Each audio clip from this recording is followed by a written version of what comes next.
So you've probably seen the buzz around Cinebit.com offering a free 0.25 Bitcoin just for signing up.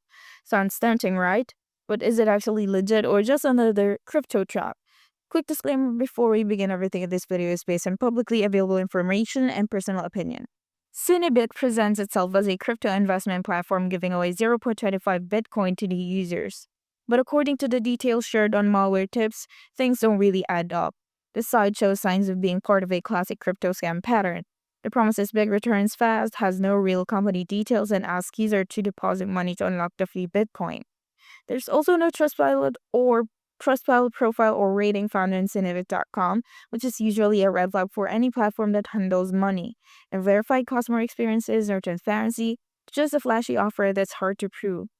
It's best to stay away because Cinebit.com appears to be one of those too good to be true schemes that prey on people hoping to make quick crypto gains.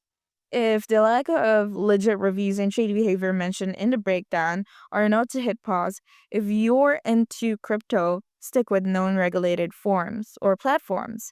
Thanks for watching. If you've come across Cinebit or even tried it, drop your experience in the comments and don't forget to like and subscribe for more no-nonsense reviews.